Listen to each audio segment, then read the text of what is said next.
Hey everyone, it's Melody.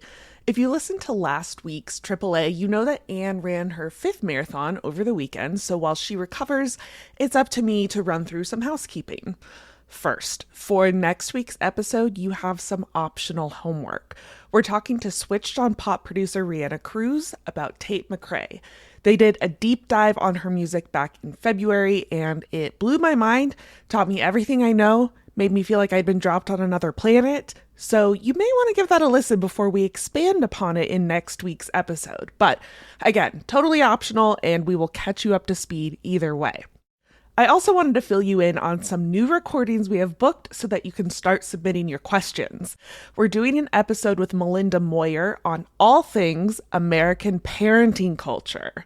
We've also lined up an episode with Sophie Gilbert about how pop culture in the early 2000s shaped a generation of women. I know all of your wheels are turning, so take this any direction you like. Another episode that I'm particularly excited about is one on how private equity ruins everything. Like many of you, I am distraught at the downfall of Joann Fabrics, and I know private equity is responsible for it, but I don't really know how or even exactly what that means. So this episode is going to be super enlightening, and there are no such things as dumb questions here. Another episode we're doing is about technology's role in parenting, not just now, but throughout the 20th and 21st centuries. So you can reach back into the archives for your questions on this if you want. For some lighter fare, we are going to do an episode on Texas culture with, who else? Sam Sanders. And we have to do a celebrity image deep dive on Katy Perry. And we're going to do that with Zach Stafford. So we are stacked, but as always, these episodes will only be as good as the questions you submit. So head to the Google form at tinyurl.com/culturestudypod and fill it out. And just FYI, I'm the one who goes through those submissions. So if you want to submit multiple questions for multiple episodes in one form, that is totally fine. I will figure it out. And then, of course, it wouldn't be the pre-show checklist if I didn't ask you to become a paid subscriber. I know times are weird and bad right now, understatement, and if we are a bright spot in your week at all, we would really appreciate your financial support. As you know, paid subscribers always get the full episode, they get access to the discussion thread, and they get a deluxe ad-free experience. culturestudypod.substack.com is where you can sign up. Okay, that was a lot, so thank you for sticking with me. Your reward is a really great episode with Josh Gondelman, so I hope you enjoy. What's the most Massachusetts thing about you? Oh, God. Inferiority complex, probably. Chip on my shoulder. Yeah. All at once. It's the real attitude of, you think you're better than me, kid? Is like that. That is like really deep in me that I like really have tried to scrape away over years. You know what it is? I'm Jewish, but I'm not in therapy. That's the most Massachusetts thing about me. Not that Jewish is a specifically Massachusetts trait, but the Massachusetts is so strong that it keeps Jews out of therapy.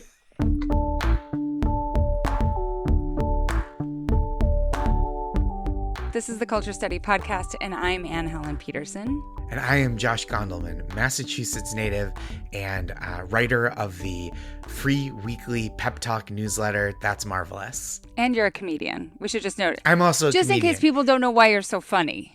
Oh, yeah. I just prefer people to think that I'm just a talented amateur. Like, this guy should be a comedian. And it's like, oh, yeah, I mean, I wish I was a comedian that you had heard of, but I am a comedian. Okay, so we're going to start really hardcore and then we're going to go backwards. So this question comes from Brian and Melody's going to read it. I recently moved to the North Shore from New Jersey, and I'm getting acquainted with the food scene here. What, in your eyes, are the most important factors of a good roast beef sandwich, and who does it best? What is a three-way? Please help a transplant understand. Okay, so I should just say that I had to Google some things before. So this is all you. Go ahead, Josh. So did you just Google what is a three-way? Because I do think you're going to have to scroll down quite a bit on the Google search results to get what we're looking for here. Three-way meats. So yeah, right. Three-way beef. Okay.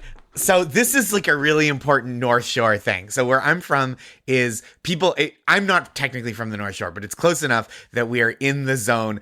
I grew up around all these restaurants that are like roast beef and seafood. It's like a very specific New England thing that when I like said it to Maris, I was like, you know what's weird in New York is that there's no roast beef. Maris is my wife. I go, and she's from New Jersey. I go, there's no roast beef and seafood restaurants right here. And she's like, that's actually super normal. Like, that's not a normal kind of restaurant. Although, if you think about like surf and turf, right? Yes. Which was a thing in my town growing up. First of all, like the seafood had no business really being there. Refrigeration techniques have improved, but still not enough. Yeah, but the beef. Yes, the beef is an important sandwich. It is the North Shore beef, and there is a Facebook group dedicated to this. I won't say the name of it because I don't want them deluged with outsiders. They would be abusive if you tried to infiltrate. There's like a quiz you have to pass to like be admitted to the group. But the North Shore roast beef is thin sliced rare roast beef, and so like it's got to be rare. It's got to be thin. It's supposed to be. This group uses the abbreviation FPW for fresh, pink, warm. They want it to taste not like a cold cut sandwich. So are you telling me it's not Arby's?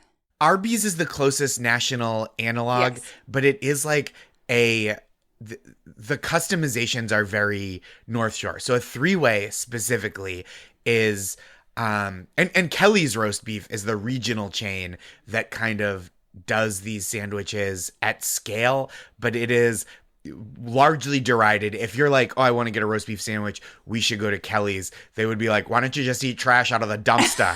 And it like truly, I see. It is. I see. Yeah. So it's like it's the name that's most associated, but also like the lowest. Yeah, that's right. Anyway, a three-way is it's roast beef with cheese, which it's supposed to be on the bottom. That's an important distinguisher if they really know their stuff. Because on the top bun slides around too much. Cheese on the bottom. So that's one of the three ways. Mayo, and then barbecue sauce, and the kind of traditional is a brand called James River, which everyone calls Jimmy River. So like this is an important cultural artifact. There are arguments of where the best is. It is like a true it is like a version of the Philadelphia cheesesteak debate that is like so local and regional that like people outside of the North Shore usually haven't heard of it. Right. And like every hyper specific food that has like the equivalent of a Facebook group that argues about how to do it best, and terms like three-way that are kind of like vague and you only understand them if you understand them, right? Like it's a way of establishing insider-outsider knowledge. Totally. And I love regionalism. Same. So I'm a Massachusetts native, but I lived in New York for almost 14 years now. And I do feel very at home in New York City. I've lived in Brooklyn for about a decade. And I feel very at home here. But I do miss the regional thing, because I think some of New York's regionalisms become broader culture because so much entertainment and culture writing is located here. So stuff gets kind of like people from other places feel more aware of it and fluent in it. Where something like, a Junior Beef three-way is like something that is completely inscrutable unless you've spent a lot of time from like, let's say, Somerville at the furthest point southwest up through like Newburyport in Massachusetts. Yes. This is the first in our series about the culture of different places. We're starting with the U.S. We're probably going to expand to other places where listeners are. Oh, exciting. Part of the reason I'm interested in it is because, like you, I love regionalisms. Like, I think it's part of what keeps our country distinctive, or keeps any regions distinctive against like the onslaught of globalism that's trying to flatten everything to look like everywhere else, right? Like it's cool. It's wonderful. It makes us the places where we are. And yes, there's all sorts of like other shit that intersects with that's like exclusionary and racist and Sure. like all that sort of thing. And we're going to talk about all of that. But, you know, I've lived in a lot of places because of my career and my path, but I am not an expert in all of the cultures that we are going to talk about. That's why we have a co-host.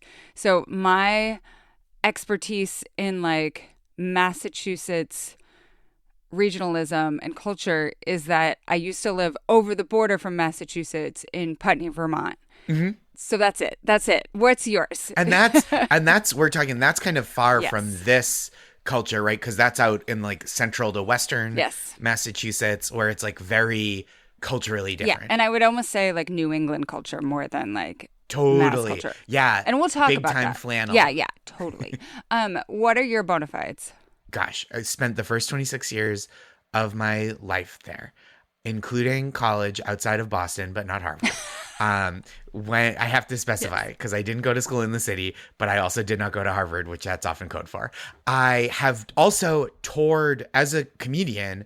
I started stand-up in Boston, so I worked with and for all the kind of like big Massachusetts and New England headliners, really. But more importantly, I am very well traveled around New England, having performed in like small theaters, large theaters, bar back rooms, bar front rooms, comedy clubs all over the region. And I am like a real Massachusetts partisan and homer. I'm like a big local sports, especially Celtics fan, Boston Celtics fan. I have a playlist on my phone that is just songs that reference the Massachusetts Turnpike, which is Interstate 90, which goes coast to coast, but from essentially east of Albany, New York to the Atlantic Ocean, is the Massachusetts Turnpike. Okay. I am currently drinking Polar Seltzer, which is from Worcester, Massachusetts, out of an empty Dunkin iced coffee cup. If anybody wants to question my allegiances to the Commonwealth of Massachusetts. I will say as well that when I lived in Vermont, that was my real introduction to like, this was 10 years ago, more than 10 years ago, but like this was before even like the La Croix boom. So it was my introduction to like exquisite seltzer culture, right? Like the idea that there would be a whole wall of Polar, and like Adirondack was the other one, like a whole wall of like incredible flavors that weren't just, lemon lime, clearly Canadian or something like that. Yeah. Polar is, I think, the superior seltzer. It's got a great bubble. It's got a great selection of flavors. I think they do both the kind of sharp, biting, citrusy flavor as well. Like the a really cool lime seltzer. Yeah, from Polar. Raspberry lime is good, and cranberry lime is really good too. So and good. And I think that the degree of difficulty on a sweet seltzer flavor is often higher because it can taste more chemically. Yes. And I think the Polar orange cream, the Polar vanilla, their seasonals are really good. Yeah, so this is like, it's like deep in me, and it's not, this is kind of the razor's edge between like cuisine and consumerism, right? Where it's like, it's not like my grandmother's recipe for chess pie from the South, but it also isn't like, I only wear Carhartt because that's what everyone at the auto plant wears, and I would never wear Dickies. Wait, I actually have a confession? We got a question from a listener asking for your rankings of Polar flavors, but I did not clock that was a Massachusetts question, so I didn't put it in the spreadsheet. Oh my God, Melody. I just thought it was a really random question. No, that's so funny. But you answered the question without answering the question. Well, no, but what's your number one? Like if you were like, you could only drink one for the rest of your life, what it would be? Ooh, I would probably go like cranberry lime or cherry lime, but my favorite, like the one I really am most enthusiastic about is the orange cream. But I feel like that, or orange, excuse me, it's not orange cream, it's orange vanilla, but it's not quite as refreshing in every circumstance. No. So I think I would go for like, no, that's not a lifer. That's like a MVP that you can't use every day. Yes, that's right. Yeah, it's a starting pitcher. Yes. It's not a starting designated hitter. David Ortiz, of course. America's greatest designated hitter. I know this, Big Poppy. So There we go. we have a mix of questions from insiders and outsiders, and we're gonna, like, as evidenced by the roast beef question, which is a great outsider question about an insider thing. But we're gonna start with one about the accent. This comes from Sarah. As a native of Massachusetts, I do not have a Boston accent for reasons of class and geography, but I do pronounce room as rum, as in bedroom or living room, which is very common in Massachusetts. How do you think things like the typical Boston accent read differently inside or outside of Massachusetts? For example, assumptions about class, religion, background. And what are universal elements of the Boston dialect? So, Josh. Yes. How do you describe your accent, or how do you think about your accent? I think of it as like a reformed Massachusetts accent. Do your parents have accents? Like slightly more than I do. And I have other family members with a little more than I do. But like it was, I mean, I definitely grew up, like, it's not just a city thing. Yeah. You know, it's not just like, oh, they sound like that in Good Will Hunting because they're in Southie Right, or whatever. right. It is like truly regional.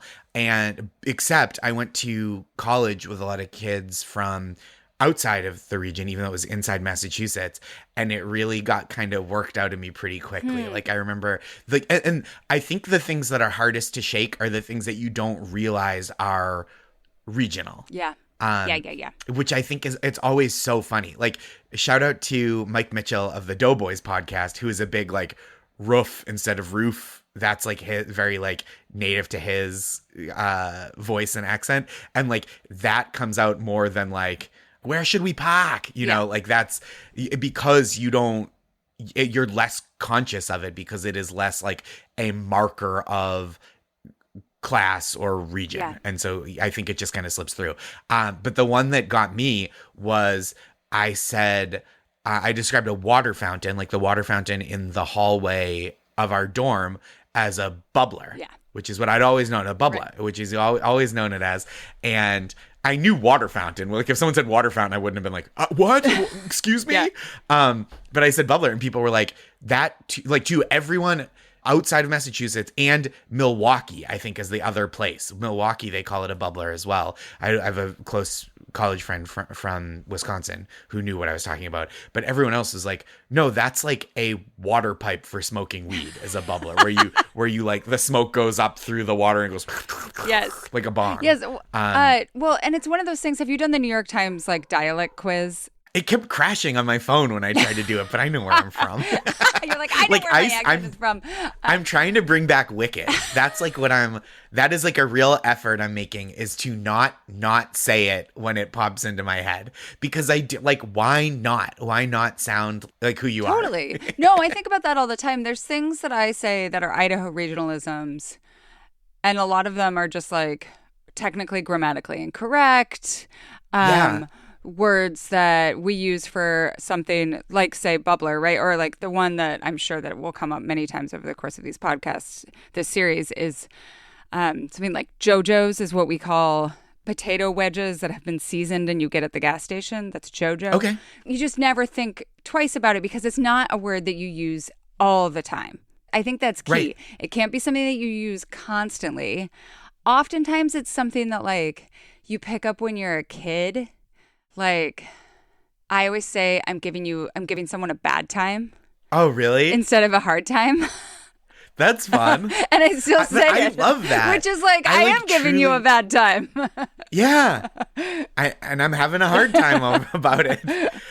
No, I like really love that. And I like love those little, like, I don't know if this is even one, but it feels so Massachusetts to me, as like calling the turn signal a blinker. Oh. Like on your Yeah, car. yeah, like, yeah. I don't know if that's regional or if everybody knows that, but that's one that I'm like, do other people say Yeah. that? And so like I really get in my head. So I just try to do it. And like obviously, as the listener mentioned, the reason to not do that, right, is like if you have a job where you can't, like if you're a newscaster for a national outlet and you can't have a sense of place, you have to kind of cultivate that like mid-Atlantic Kelsey Grammer ass accent, or it is like a class marker, Yes. right? And I think people feel, myself included, feel a pressure to perform upward mobility in certain situations, or even not mobility, but like an elevated economic status under certain conditions, where you don't want to sound like you articulate vowels differently, or you make sure to enunciate certain consonants differently, or you use fewer local terms for things. And I think like, obviously it's bad because it's classist, and I don't want to like, when I said earlier, like, why not sound like where you're from? Like, that's why not. But I also think that it is less interesting when we don't let people bear the markers of their origins in a way that they might want to. Right. Well, and I think that like you and I have an interesting perspective on this as being people who return to smaller towns to try to fit in, which necessitates some performative or subconscious code switching. So like when I go back, not necessarily to my hometown, but like to, even saying hometown is actually, I think, kind of like a marker of place. But like when I would like drive around and be in small places in Montana, there are things that I say that I am and am not conscious of. Oh, is that out on your rig? Like, is that thing out on your rig?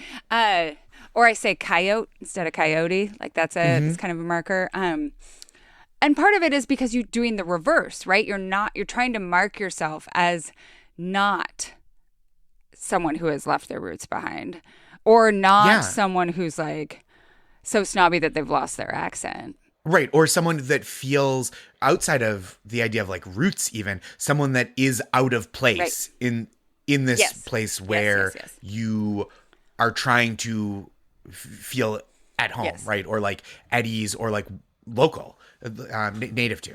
And so, like even if I wasn't from there, it's different, like, because everyone, my family is there and like old friends, you don't want to sound like, oh, I'm some other guy now. Yeah. It makes me think too, the Pace commercial where they're like, New York City, like this. Yeah. Like, I don't want to be the person who they're like, you're from New York City. Like, that's always the goal. Right, here I am with my watery, tomatoey, spiceless salsa. One thing that Massachusetts does, every state does this to some extent, but the way that I think it really marks outsiders is by having difficult place names that are not pronounced the way that you would think that they would be pronounced. Sure. Some of them are like just taken from indigenous peoples, and so it's like unfamiliar to English speakers. Yes. And then other ones are like either British or European, but have like a little Massachusetts like flourish flavor to them. Yeah. So it's like I grew up in Stoneham, Massachusetts, which is spelled Stoneham. But if you say Stoneham, it's like outsider. But then I went to college in Waltham, Waltham, which is the only one that's pronounced am, because then south of there is Dedham and like Hingham south of there, and it is like it is like a real. There are places they did this with, I think maybe last year, with a bunch of Celtics players who live obviously in and around the city of Boston, but they gave them a bunch of names of outlying suburbs and were like, how do you say this? And there's the one that trips up everyone it's Billerica, which seems like it would be Billerica for sure, but it is Billerica. And it is like, it is one of those where people, like, if you're not from there, you're like, that's I think there's more. I think Massachusetts has more. There's so many. Than more any other state. This is my theory. I think so too.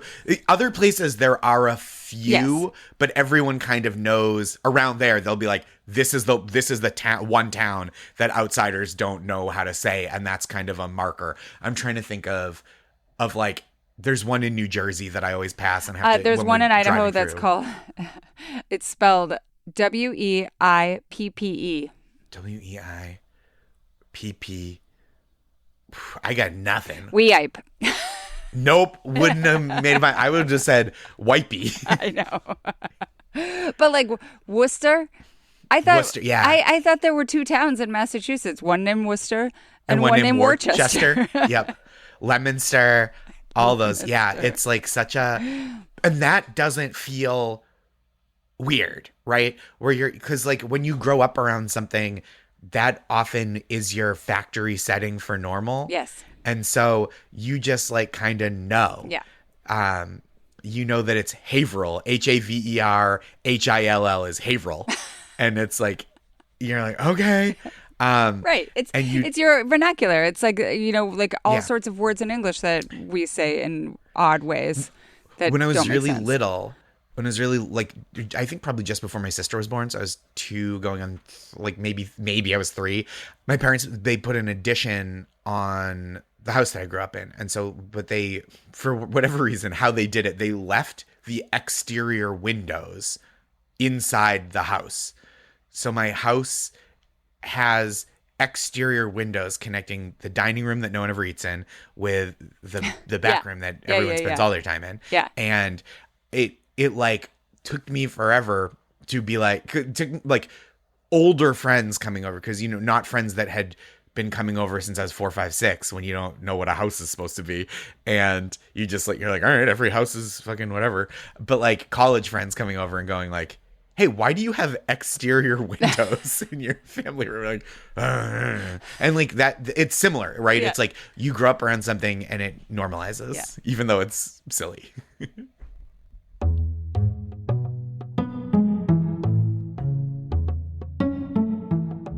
Today's episode is sponsored by OneSkin. I've been using OneSkin now for I think like 3 weeks, and I love it. My skin is just so dry in ways that 19-year-old me could have never imagined. Like, and I live in a place where it rains all the time, and it's still so dry all the time. My skin is always at the end of a marathon. Like, it always needs to like rehydrate for so many hours. And that's what OneSkin is really helpful for. There's the lotion that you put underneath your eyes, and this helps for me for like any sort of morning puffiness. And then I just put the normal lotion just all over my face, and I just put a little bit of like little blush on, and it makes me look amazing. It's great.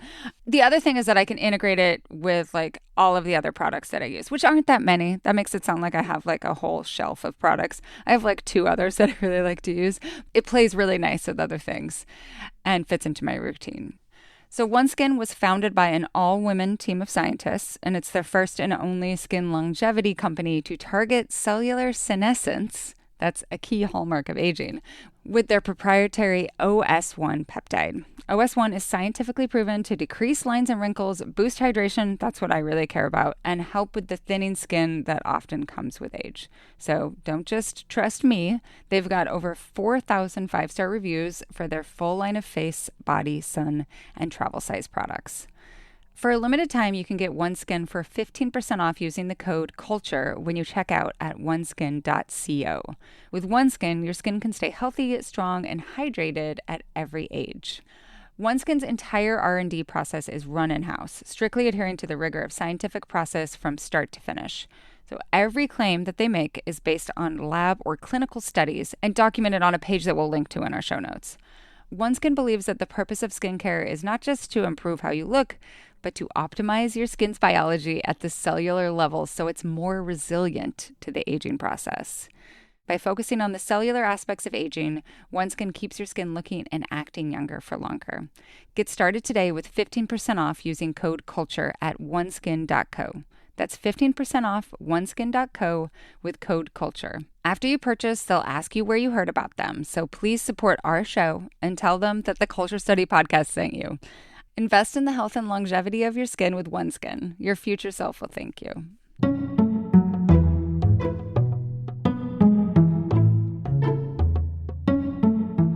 Our next question comes from Becky. I'm not even going to intro it. It's just so good. I'm New England born and raised, now living in New Hampshire. But Boston and I do not know how to get along. Sometimes it's the most beautiful little city. Shows me heritage and history so intimately, I can hear Elizabeth Peabody holding a salon on Goethe.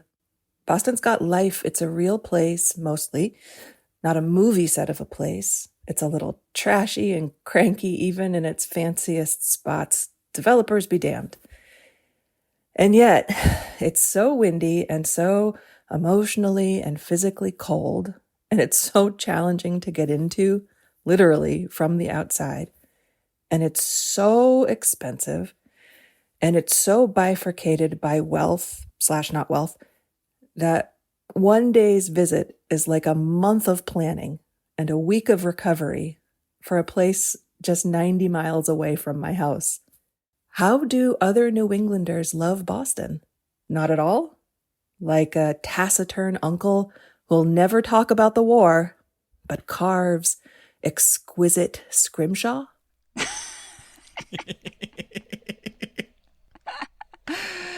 That's incredible. Yeah, it's just good. So how, like, is your secret that your parents still live there? Sometimes I think that's people's secret, is they have a place, like a very constant place to be and to base from.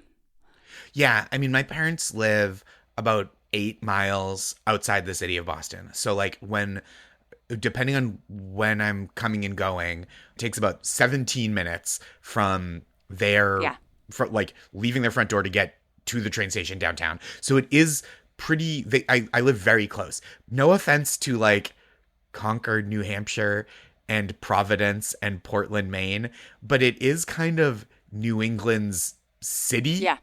And Hartford and New Haven as well. But it is kind of like, I don't think this is too controversial, like the biggest metropolitan city in New England, which is kind of, and so there's this like big region that it's the city to, which is like also the way, having lived in New York for a long time, also the way people talk about New York City and Manhattan specifically coming from as close as like deepish Brooklyn and as far flung as like New Jersey, Southern Connecticut, way out on Long Island, right? The city. Yeah. And so I think that's part of it, is that it is the city, even when you're from kind of far away. So it is more daunting, but it is much different, like, because the greater Boston area has so many, like, it's not a big city. So everything is really packed in. So like parking stinks. And, it's just like, it is kind of a hassle. And is this what people always talk about, how it's like a big small town? Yeah. I would say it's like kind of a teeny tiny big city though. Yeah.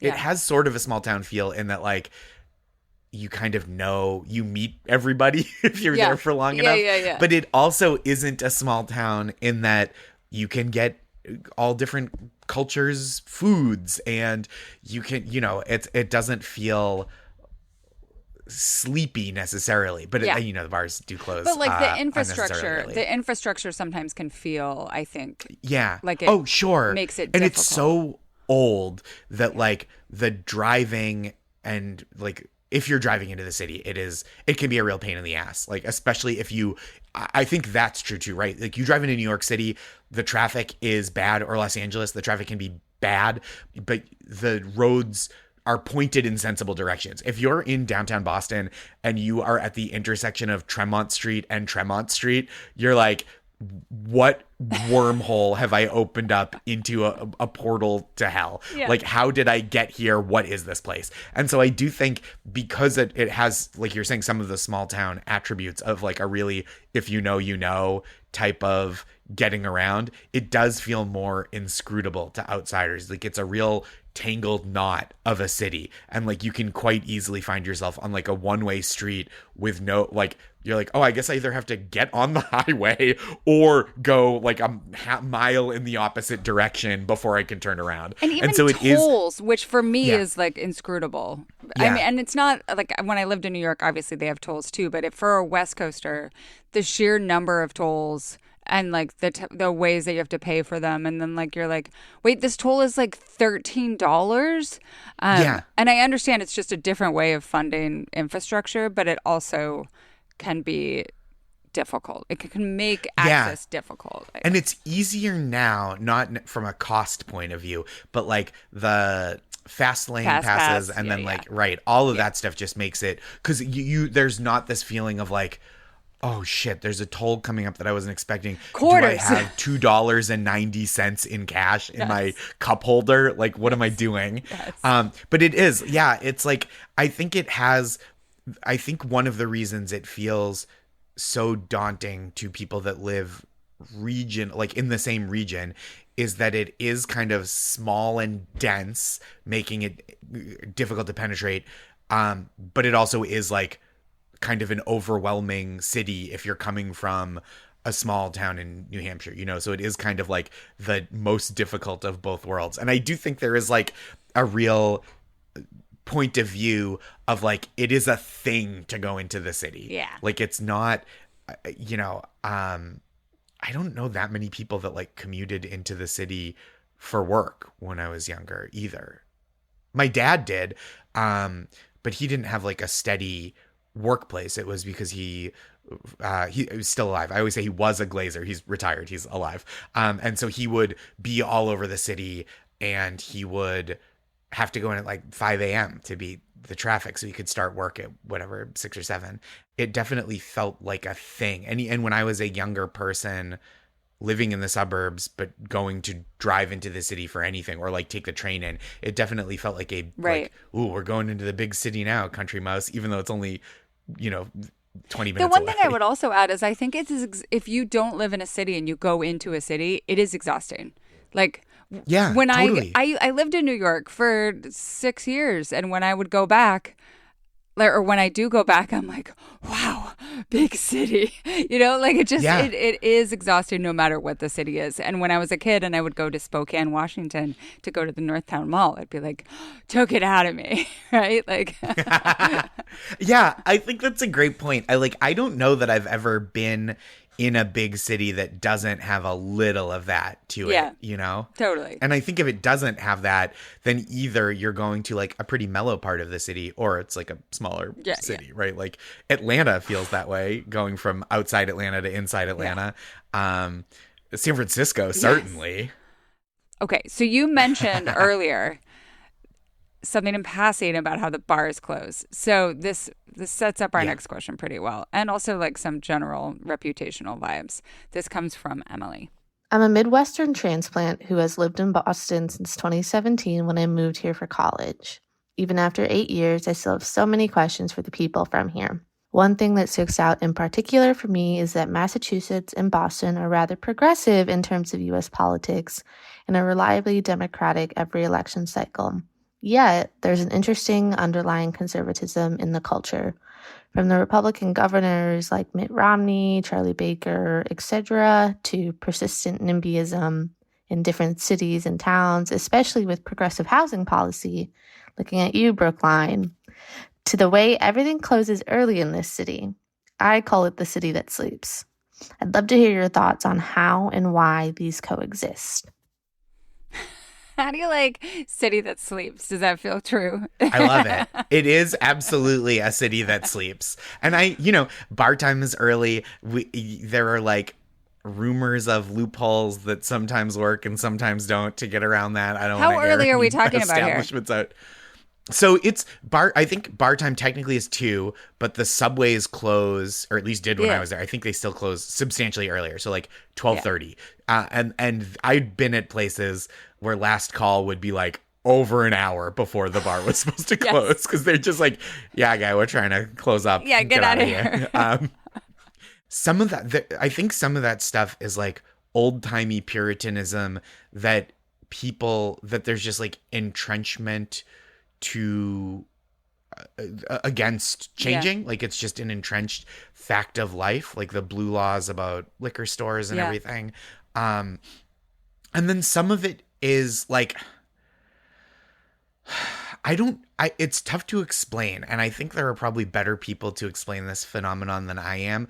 But I do think and this might come up again later with some other questions, I do think there's a way in which like, not everyone is progressive. That's like the wrong way because not everyone is progressive in principle. But I think like there are many people who are left leaning are progressive until their neighborhood is going to get louder, or that, you know what I mean? Like they're progressive in theory and conservative in the micro school. Like you hear about like school choice, right? Or with like people who generally are like, yeah, I vote blue. I am I try to practice anti-racism, et cetera, et cetera. And then you're like, but I think my kid should go to a better school than other people's kids. Yeah. And it's like that, like that kind of shit. That's not me. I don't have human children. Although my dog does deserve the best.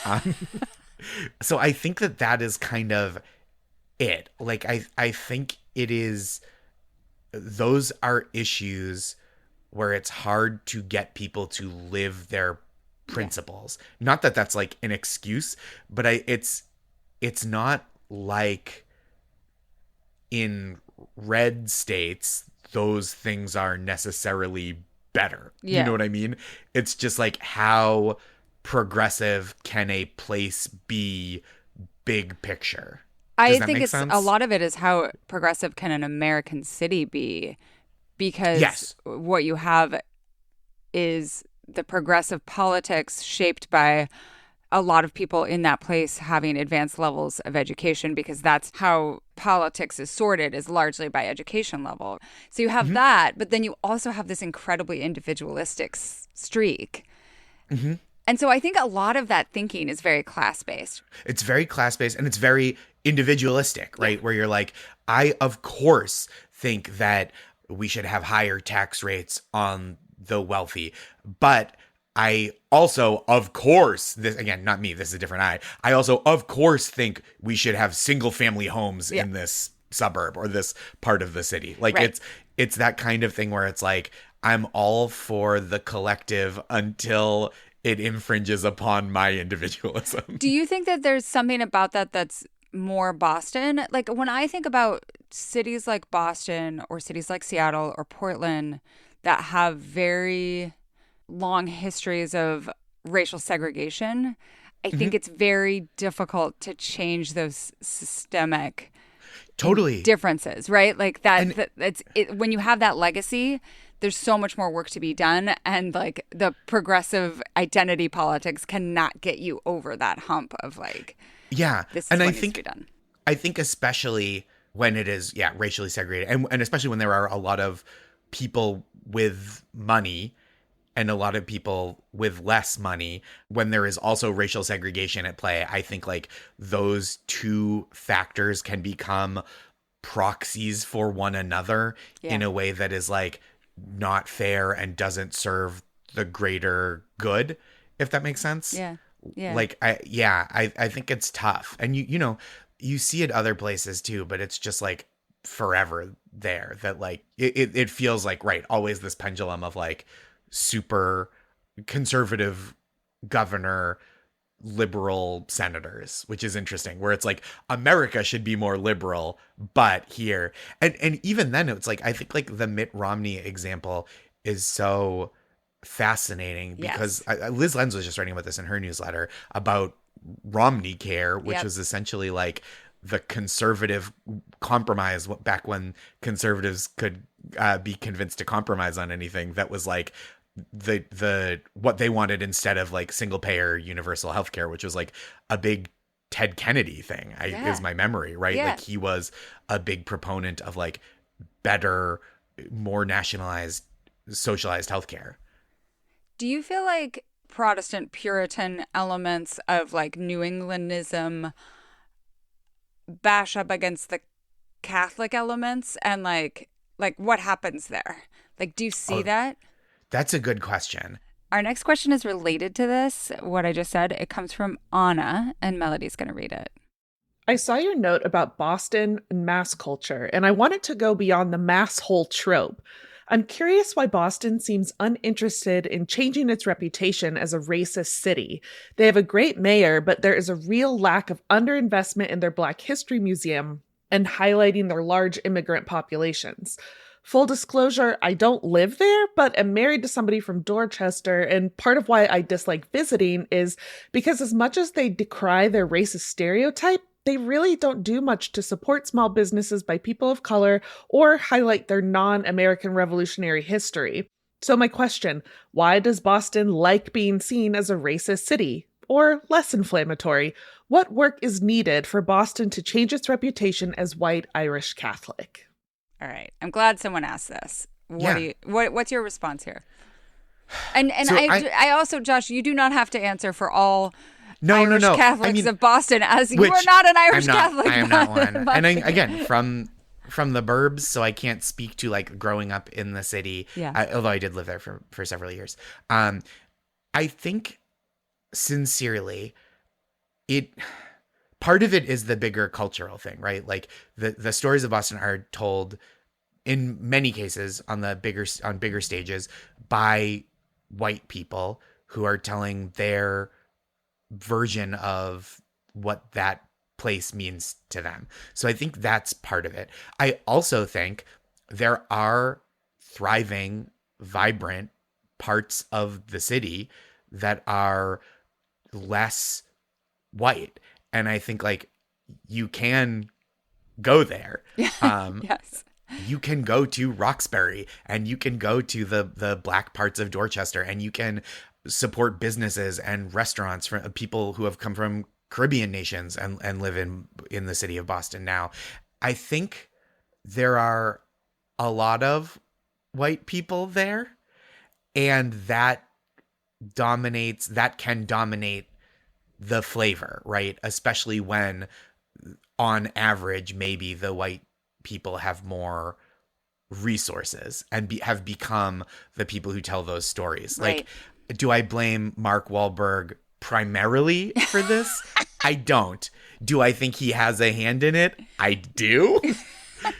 Yes. Yeah. You think about Matt Damon and Ben Affleck as like the Boston celebrities, but like people don't talk as much outside of Boston even about like New Edition is from Boston. Right. And Bill Russell, one of the greatest basketball players of all time, who had his own grappling and his own experiences of racism in Boston, lived there for years and was like an incredible, unwavering civil rights crusader. So I do think that the city should do more to uphold and uplift people of color who live and work and have lived in Boston. Well, and so the election of Michelle Wu, who is the current mayor, like that's, I think, the citizens of Boston agreeing we want to maybe tell a different story about ourselves.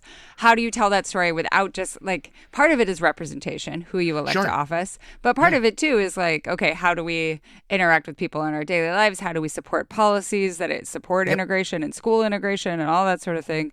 And so it gets complicated. But I also think, and we're going to probably talk about this in every single show, all of these places are party to and victims of stories that keep telling themselves, right? Mm-hmm. Like, even if you try to tell a different story, sometimes a place is so embedded in our cultural memory and our cultural understanding that it is incredibly difficult to change the narrative of what that place is and what it means.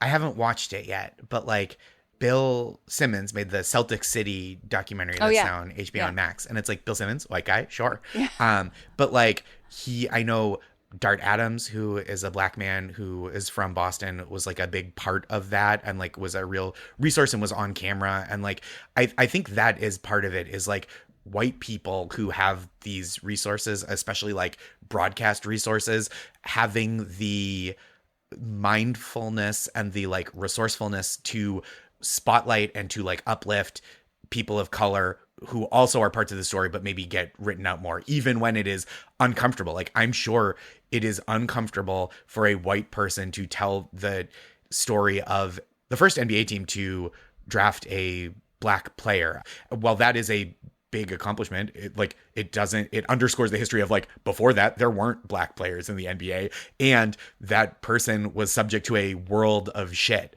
right? Like in the way that like Jackie Robinson was in a bigger, more widely known cultural example. So I think like that is part of it, and it is like cool to see when it happens.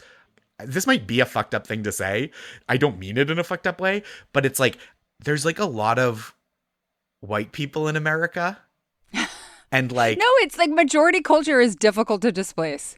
Yeah, and so it is like, it is the challenge of dislodging inequality, even in the more subtle ways of like, why aren't there as many black Boston movies? And it's like, well, the entertainment industry is racist, and you know what I mean? It's like so many different layers of And so it's like white people making movies about white people from a place that's like largely but not exclusively white.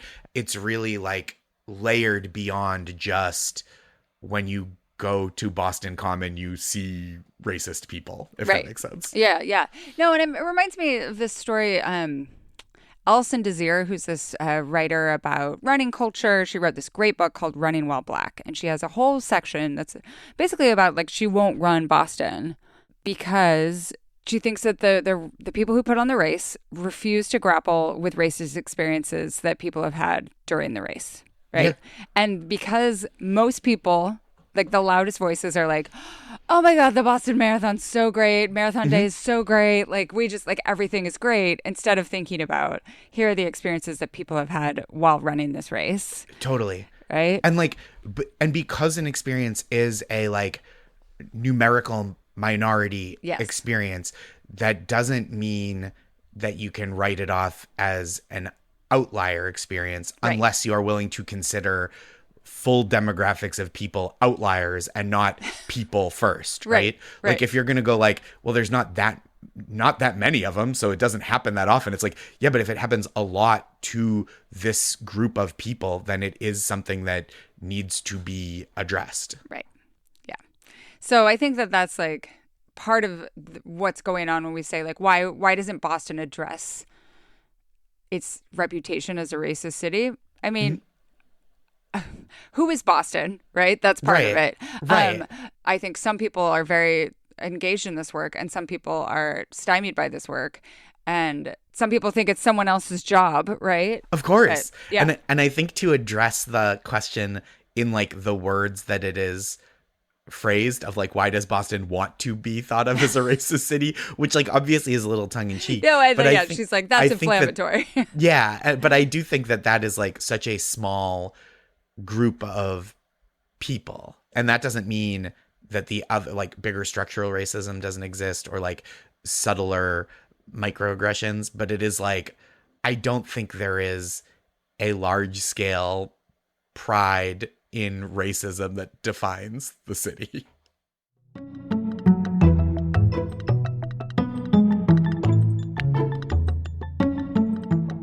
Today's episode is sponsored by Ancient Nutrition. The human body is amazing. It can repair and grow in ways that are still pushing the limits of what science can even explain, even in 2025.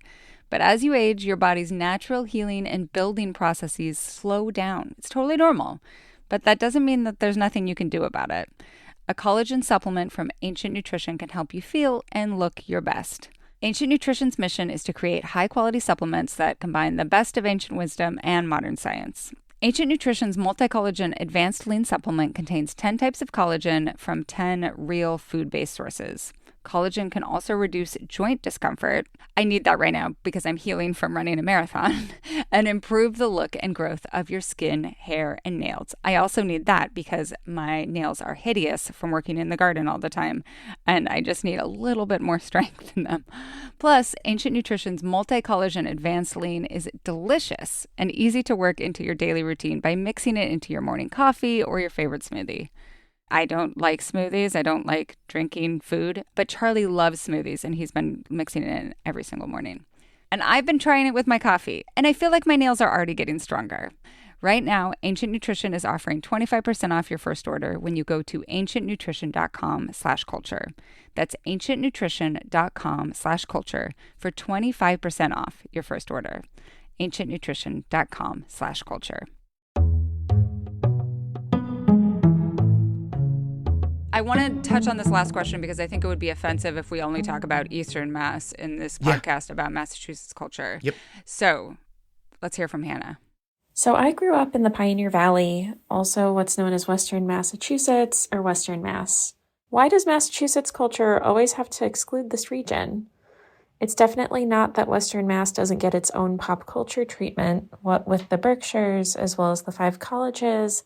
And I've also even seen areas like North Adams captured in different shows, but it often feels like it's treated as a distinct entity from this mass culture that often latently refers to Boston and Eastern Mass.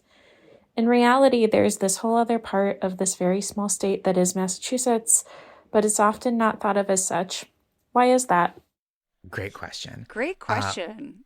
And I think one of the things you said is really helpful, that it is closer to the broader New England culture in some ways, right? Like when you're in North Adams, Massachusetts, the culture is closer to like Southern Vermont than it is to Eastern Mass. Right. And when you're in Providence, that is closer to like South Shore, Massachusetts than it is to Western Mass too. I mean, like when I was young, we would call Worcester, which is like at best the middle of the state, Western Mass. And it's like there's a whole 100+ miles past Worcester that you just don't think about unless you went to UMass Totally. Amherst. Well, and this, like in Idaho, it's like Boise is the south of the state. No, there is so much more. Yeah. Or like Billings is eastern Montana. Billings is like essentially central Montana. But I think that to me, this always calls to mind the arbitrariness of state lines. Like the fact that Western Mass has much more in common with, I think, with Vermont and New Hampshire, right? Yeah. Like totally. It's more about ruralness and like proximity to an airport and whether or not you're a college town. All of that is more distinguishing than the fact that you are part of the Commonwealth of Massachusetts in some ways, right? And there are, I would say, fewer people. Yeah. So that's part of it. It's like when you look at an electoral map, right? And like there's that conservative thing of like, why did this much land choose the president for this much land? And it's like, because that's where the people live. And and I think like that's part of it too, right? Is like it is less dense. Like Somerville, Massachusetts is about as dense as a area in the United States exists, I believe. I think there are parts of Somerville that are like the densest population in America. Yeah. And that is not true in like Deerfield. No offense to Deerfield, a lovely place, but it is just like culturally, like it is more overlap with even upstate New York, I think. And so, you know, like your closest city and airport, if you're way out in Western Mass, is probably way out, it's Albany for sure. Yeah, it's Albany. And then in certain parts, you know, if you're in like Sturbridge, Massachusetts, off of Route 84, which goes, you know, or Charlton, that goes south into Connecticut, like you're probably flying out of Hartford. Yeah. And so like it is all Massachusetts, and it is all, I would never say like that's not Massachusetts culture, but I do think like the national cultural footprint and maybe international cultural footprint of Massachusetts is so rooted in Boston and Eastern Massachusetts because like that's where all the people are. Well, and this is the hard thing, I think, when we talk about what the culture of a place is that it is simultaneously established by the place where the most people live, mass culture of an area, not just Massachusetts, but like mass culture. But then it is also understood in the imagination oftentimes by the act a very small handful of individuals. So like an infamous crime, or like Idaho being distinguished by neo-Nazis when there are like the neo-Nazis live up in this particular area, and this has always been the reputation. And I'm like, this is, if you want to talk about Idaho culture, let's talk about Mormon culture, not about like the 0.0001% that make up the Nazis at the Nazi compound. But that's just that you have to always grapple with that, the massness versus the distinguishing components. Yeah.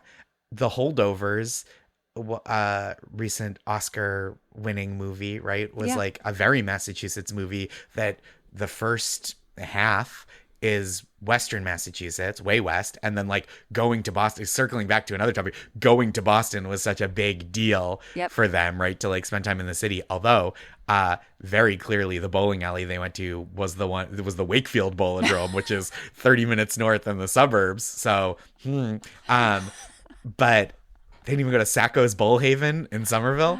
Anyway, so I think that is like two very distinctive strains of culture, and I think one that's a great example publicly outweighs the other, in part just because of like how numerous the stories have been, which is partly because of how numerous the people are. And I wonder if a lot of the people who tell stories about Boston are people who spent time there for college, right? Which like some of that is in Western Massachusetts, but a lot of that is, you're talking about Harvard and Emerson in the entertainment industry, and MIT, and, you know, all those schools there, not to discount Amherst and UMass and Smith and Mount Holyoke and But such. Out of the by western part of the state. population, far fewer people go to those schools than Totally. the schools. And Yeah, yeah. like, I'm not even talking just about Harvard. Like, we're talking about Boston U, we're talking about Emerson. Yeah, like all that sort of thing. UBC. Yeah. Yeah. So it is just more dense with people who have like spent 4 to 7 years in Massachusetts and then have like gone on to Totally. carry that with them other places. Totally. Gosh, and if you only experience something as an undergrad or a grad student, like your understanding of that place. Yeah. I mean, like, yeah. and it can be right. It can be very insular and very specific to where you go, especially because like you just don't have you don't always have the ambition or Capital. like to like know the place more holistically. Yeah. And you're like really central to the place that you are. Yeah. I can't believe that we managed to do this entire episode without talking about Dunkin. I feel like I did it somewhat purposely because I knew that we had this question at the end. Okay. Let's do it. Which comes from Chelsea. Hey, Josh Gondelman. I'd like to get my boyfriend the Dunkin' Donuts robe for his birthday. Can you tell me how you got yours? I believe it was an official Dunkin' merch drop. Yeah, I have the robe, which I'm not like a big robe guy, but I have a pair of Dunkin' sweatpants, a couple of pairs of Dunkin' adjacent sneakers. I'm like and again, this is too much commerce, not enough cuisine, but I am a big Dunkin' partisan as a signifier of Massachusetts. And so I think they don't always, like the Dunkings tracksuits sold out really fast because there's that big commercial and stuff, but the other things you can kind of keep your eye out for. Yeah, you could like go on like Poshmark or whatever. Yeah, I bet you can do it. I will recommend, let me look it up because Dunkin' oil painting. It's Noah Verrier does prints of a lot of this artist's work is like fast food or like quote unquote like mass market food that is like painted really beautifully. So he has a McDonald's print and one that's just a beautiful like painting of an Uncrustable with a bite taken out of it. Yep. But he did a really great, it's like a still life with a mason jar full of bright orange and pink Dunkin' colored flowers and like a Dunkin' iced coffee, and then on a napkin a chocolate frosted donut with sprinkles. And I have that framed by our kitchen.